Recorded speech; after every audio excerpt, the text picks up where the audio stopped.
In the days leading up to Le Mans, Derek Bell hides away at his home on the Sussex coast. This is where he can relax and recharge the batteries between racing in America and moving on to Le Mans.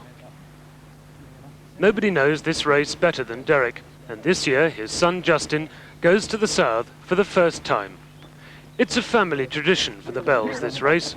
If it's mid-June, then it must be Le Mans. Derek knows every inch of the track, night and day, wet and dry. His dream, of course, was to share a car with Justin. My dream was to drive together, and it would have been nice to be in this year, because then I know that I needn't bother to try and do it next year. But I've got to endure this year and the thought of doing next year possibly with Justin.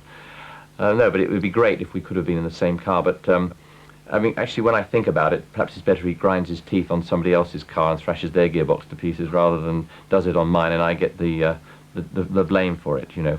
Yeah, he won't tell you at Daytona that in two of the sessions I was as quick as him, and in the third session, of course, it was raining, so we never knew who was fastest. I think it was raining when you tried to go quicker than me, actually. Mm-hmm. Yeah. Justin drove with his father at Daytona this year, but he's never driven Le Mans. Of course, he's been going to the race ever since he was a child, and it's always been a family outing. As soon as I got to about 9 years old, I said, I'm not staying, I'm a man now, I want to stay all night. And then, you know, Dad kind of moved me out of the caravan when, you know, they came in, because I was lying in the middle of the driver's bed. And it's funny, I mean, memories the whole time of Le Mans. It just never, it's such an event, as you know, anyone who's been there, it's such an event. But I mean, I think we had more fun probably than you did, because we used to drag Mum to the fairground, you know, which is right across the other side of the circuit. And you know, at 9 years old, 10 years old, I was so impressed that, you know, you could see all the weird and naughty and rude things that go on there. It was very impressive. So when I was 14, I used to go there the whole race. I mean, it was great. It's, yeah, the whole of our childhood was there.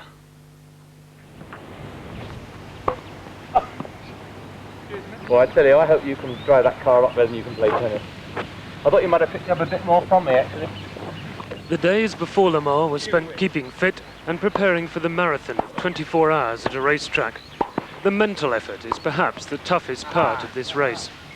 Derek was able to give Justin plenty of hints, and there can be no better teacher than a world sports car champion. Thing is, I can't hit too hard to him because he can't move as fast as he used to be able to. I've got to sort of try and get into his head the mentality it takes to have that, you know, that skill of driving around Le Mans, you know, the approach of driving around Le Mans, which shouldn't be too difficult, because it's such a long race, and you do, when you're driving, I have time to think about it. If you said, what about Silverstone? I go, well, hold on a minute, I couldn't help him around Silverstone. I could walk him through the corners, but he goes probably quicker around Silverstone than me anyway.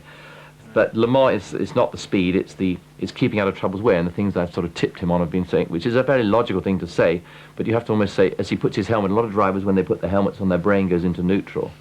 So I've got to drum it into him that if there's a car in front and you're coming up to the corner, he looks a bit out of shape, well, let him have his own little accident, you know, let him get over with it. And you might lose 2 or 3 seconds, let him spin off and carry on. You can make up the 3 seconds in the next 6 hours if you want, if 6 seconds is what it's all about, or 3 seconds is what it's all about. But don't get involved in other people's accidents. The first lap, don't get tigering into the first corner, it's ridiculous. I mean, I remember when Jan Lammers hit Jackie Hicks up the tail in '83, and we lost a whole lap on the first lap, which is tragic, because we lost the race by 27 seconds then. Hopefully he'll just wave as we go by, or I'd like to think I go by him, but I think it'll only be probably once, maybe in the pit lane or something. You never know. Our team is quite an unknown. If we finish the race, it will be absolutely outrageously lucky, really, because it's been a last-minute project. There's very good people involved, everything like that, but it will be strange as I get out of the car to wonder where he is, how he's doing. It really will be a, you know, one of a kind, I think. Until next year, you haven't retired yet. Next year we'll do it together, which should be great. And then you can go to pasture. Thank you. Yeah. I probably will. But Derek Bell is by no means out to pasture yet. He's won this thing 5 times already, and he has another chance this year with the Yost Porsche. So what's the secret of winning the Le Mans 24 hours? I've always been with great drivers, so that's the essence, is having great drivers with you. Then, of course, you have to have a great team with you, of mechanics, a great team of engineers, and, of course, most of all, the best car that there is available. And as long as everybody puts it together, it all gels together, then you have, you know, the perfect package. We're really the icing on the cake. We're the ones at the end of the day that steer it, and all the work that's gone on for weeks before is finalised by us putting the icing on the cake. But of course we have to be very fit. We have to watch our nutrition, so we have doctors with us to look after us, we have masseurs to keep us in shape, and of course we need that vast amount of luck when it comes to it. You know you're at home with the bells when the cars roll out for the drive down to Le Mans. Okay, I'll see you down there. Yes. Don't miss the boat, as they say. No executive jets for the bells then, just the trusty Porsches they'll take to France on the ferry from Portsmouth.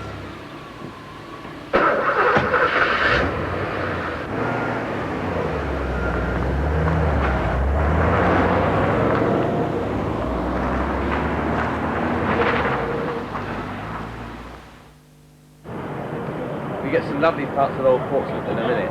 Yeah. Around the corner, all the old buildings, beautiful.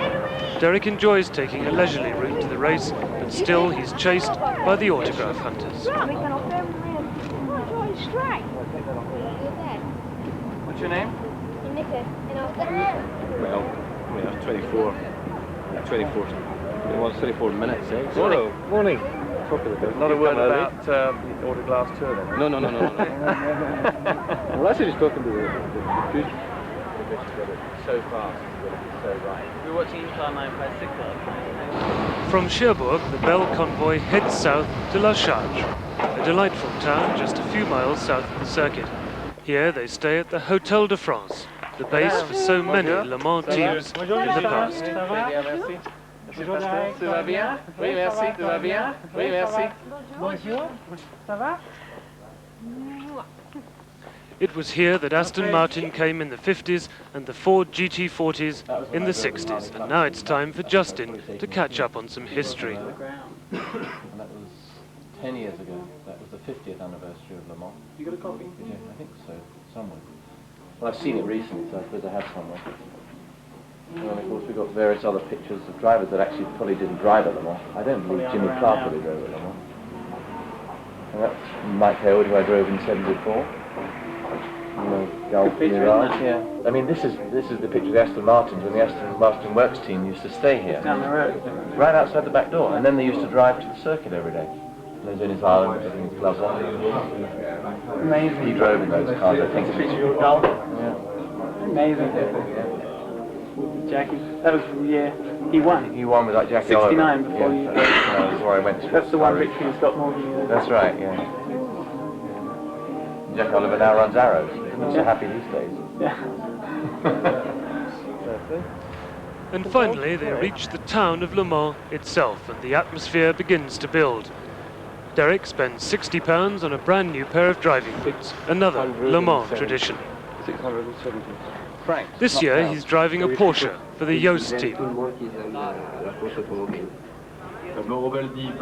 while Justin is at the other end of the pits in a Spice Ferrari. For both bells, this is a memorable weekend, a first experience for Junior and possibly the last for Senior. But then Derek's been threatening to stop doing Le Mans for 5 years. The feeling is that he won't give up until he's driven this thing with Justin. It's always been an ambition, and it just wouldn't be the same without at least one bell at Le Mans.